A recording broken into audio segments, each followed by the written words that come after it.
I am part-timing in an IT company that is very close-knit. My boss Steven and his wife were always sweet. It was my first month and it was my boss's birthday week. So he and wife Melissa were kind enough to include me in this fancy dinner they were taking everyone to. A week prior to the dinner, Melissa added everyone to a group chat and asked whether we had any suggestions on where to eat. I told her that I am fine with anything as long there are vegetarian options available or at least chicken. They brought their daughter Steph to the dinner and she is a sweet little girl. Now Steph was really interested in me and she kept on asking me questions about how I look the way I look. Now I am short, 5 feet, but can be somewhat deemed as fit to today's generation.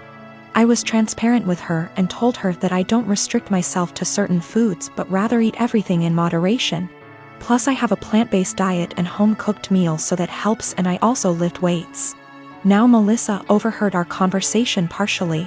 She pulled me aside and told me that Steph was recovering from eating disorder, so she encouraged me to be honest with her and not lie to her and not to order anything that screams diet. When I saw the menu, there were little to no vegetarian options available. It didn't have anything for me. I was very disappointed and made a comment that, oh wow, there are no vegetarian options. Melissa chimed in and said that eating meat once in a while won't affect my weight. Now, when I say plant-based diet, it's not that I don't eat meat, but I only eat chicken maybe once a week as a side dish, and certain types of fish occasionally, but other than that I mostly eat vegetarian dishes. My food habits are not for my weight, but for my religion / culture. It has nothing to do with my weight. When the waiter came in, I was still glued to my menu when all the others had already ordered. Melissa said that oh she will have the duck too, and I interrupted and said that no, I will have the garden salad. I hate salads, but there were no other veg options. Melissa got quiet. After a few minutes she told me that I shouldn't have lied and lead on her daughter if I was going to order a skinny salad and starve myself. She said that I am just like those IG influencers who lie to impressionable young girls about their food habits and bodies, and I just proved that by ordering a salad after giving her daughter a "don't restrict yourself" speech, and I probably triggered her eating disorder. I tried to explain that I only ordered a salad because there was no other option in the menu for me, but then she said that I should have just sucked up and eaten the duck as it isn't going to affect my weight, but then again, I corrected that it is a religious thing and not a diet thing. She said that if I eat chicken then obviously I would eat other animals too, and I was just putting up an act. It was horrible. She completely tore me down and I immediately left. So, my fiancé took up cooking during quarantine. We used to cook little and instead ate a lot out of the house. We could afford it and tended to eat healthy. Of course, we can both cook, but given our busy schedule, it was easier to eat out. Also, to be honest, I don't really like cooking and consider it a chore to be avoided. I love food, but there are other things that I would rather do in my own time. Due to quarantine, my fiancé has decided to cook more and has found that she enjoys it a lot. This is great. I am happy for her that she has discovered something new that brings her joy. Turns out she's pretty good at it too, and she cares about learning new skills, etc., so I benefited too. I still don't really like cooking myself, as I said, so in exchange for her putting all that effort into cooking, I help her out by paying for takeout in the evenings when she doesn't feel like cooking, and also I do everything else, wash the dishes, clean the table, etc. on the days she cooks. To the best of my knowledge, she agreed that this was an appropriate compromise, and of course, if she felt it was unfair, I would be happy to fill the gap in other ways. But she seemed to enjoy it. As her culinary experiments expanded into baking and became more complex overall, she began to involve me in cooking. I would go into the kitchen to have a drink and check it out, and she would say, "Oh, could you help me chop this while I fry this?" Or something like that. I cut carrots for her or something like that, chatted with her about food, and then went back to my business. I didn't mind it at all. But gradually I became her sous chef, especially when she wants to cook food together. Keep in mind that her culinary experiments are complex and sometimes take 2 or more hours. So my whole evening goes into these culinary endeavors, and it happens several times a week. On top of that, she tends to boss me around in the kitchen and can be a little rude. As you can probably guess, we got into a fight over this. I told her that I don't like her attitude in the kitchen when I help and I don't like to cook in general. I would feel better helping her if she wasn't so rude to me. But honestly, I don't want to spend 8+ hours every week cooking. It's not my hobby, it's hers. If she wanted me to take part in cooking, I bought everything or cooked something simple. She was very upset.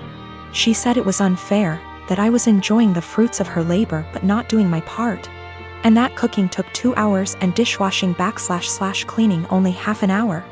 I told her that it was her decision to cook very complex dishes and that I would be happy if she made a simple pizza or roast. After a certain point, the sophistication of her dishes moves into hobby territory. And I resent being made to feel like a bad partner because I don't want to spend a few evenings on her hobby. We haven't really worked it out. I actually bought / cooked my own food a few times so I didn't enjoy the fruits of her labor. But that seemed to upset her even more and our refrigerator started to fill up with more leftover food than she could eat herself. Another time I helped her but told her I had to go on video chat at 8 p.m. and she got upset when I actually stopped helping, and left even though I told her beforehand. I'm afraid I told her somewhat caustically that I was not her sous chef to command the kitchen. I tried to discuss it with her again when we felt calmer.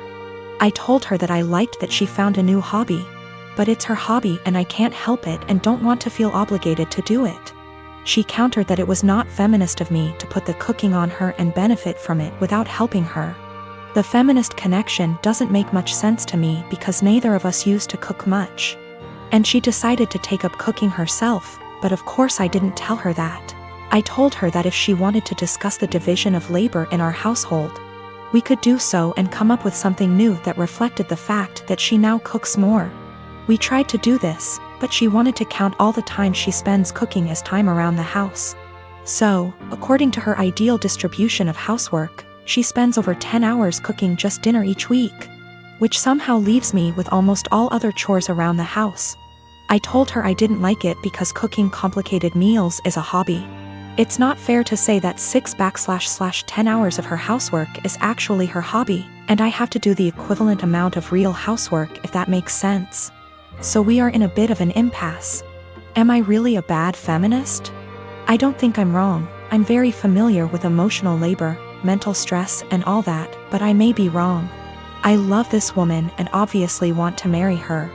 But we are usually good at making logical decisions and this is the first time we have had such a disagreement. I don't know how to get her to understand the line between cooking as a necessary activity and cooking as a hobby. P.S. The fiancé has taken up cooking gourmet meals as a hobby. But now it becomes my responsibility to help out and do more housework that I don't think I should. I've been with my wife for 2 years. She has a 21-year-old son.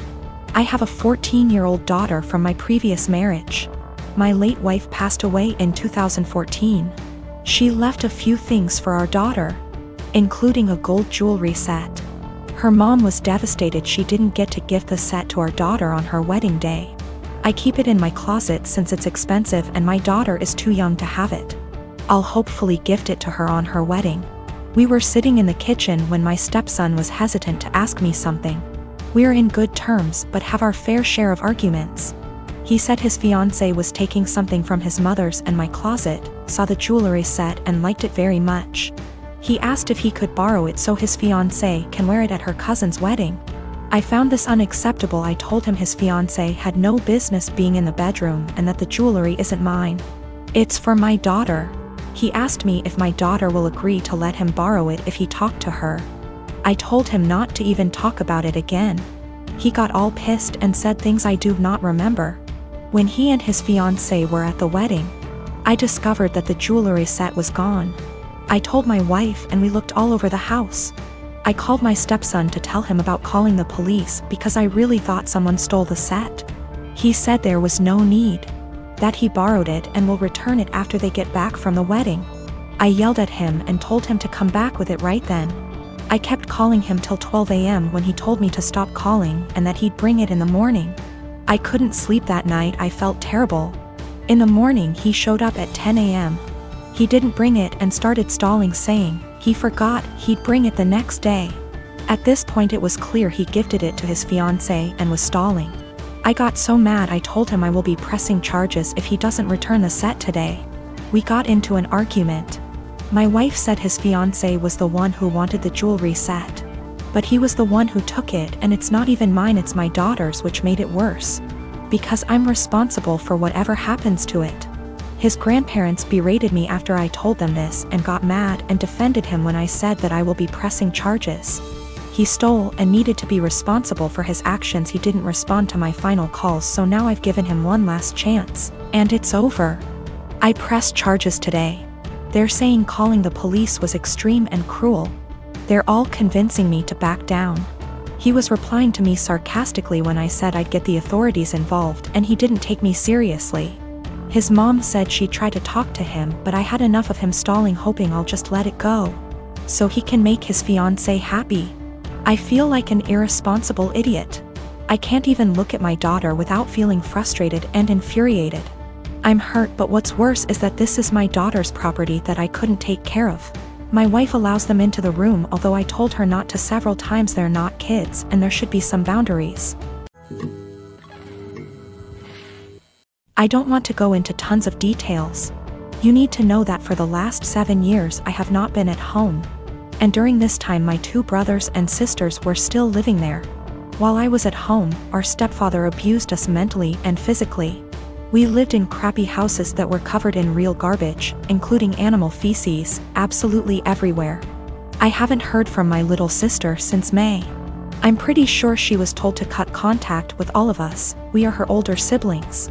My second sister, after my younger sister, is overweight and has spinal problems and has to diet and see a specialist she is not taken to.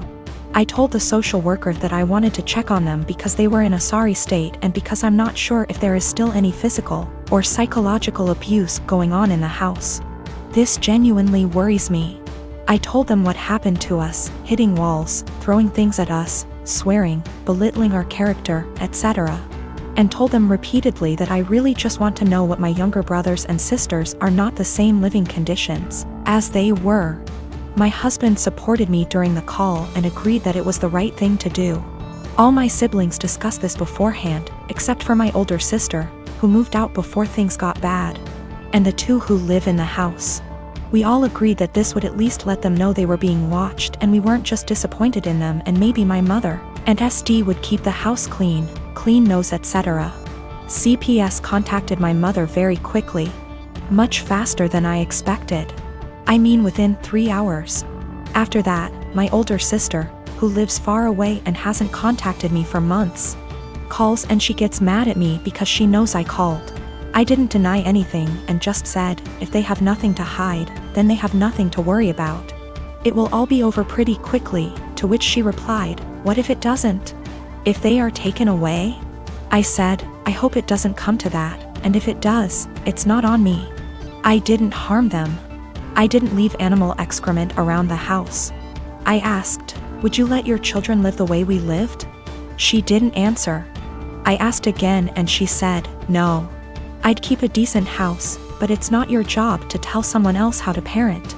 I said, okay. So, if that's all, why did you call? I think we're done. She told me that we all need to get over what happened to us and move on. She left long before the violence started and she wasn't around, regardless of my personal experience. I can't help but feel like I did something wrong. I have limited contact with my mother because of her husband, and she denies that any of us have ever been abused. My sister asked, why don't you just come in and see the conditions? I told her, I can't be around my stepfather. I refuse to expose myself to this negativity again. Even though my husband and siblings agree that it was the right thing to do, I still can't help feeling wrong because of it. Like it wasn't my place. But if it wasn't my place, then whose was it? I really would like a third-party opinion on what I did. Am I wrong in reporting my family? Honestly, should I have just kept my mouth shut? I don't mind if I don't have any contact with my mom or older sister. They don't even know that I'm almost 4 months pregnant because we don't talk very much. So the possibility that I'll never have a real relationship doesn't bother me. What worries me is that I don't know if I was right. I called my mother's CPS based on previous experiences of psychological and physical abuse by our stepfather. I have not heard anything from my younger brothers and sisters for a long time, because communication was interrupted. We lived in appalling conditions. There were animal feces, rubbish and mess everywhere. We were beaten, things were thrown at us, etc. I told the police that I was not sure if something was going on for sure because, again, no contact. But I wanted them to check on my siblings. Was I completely out of sorts?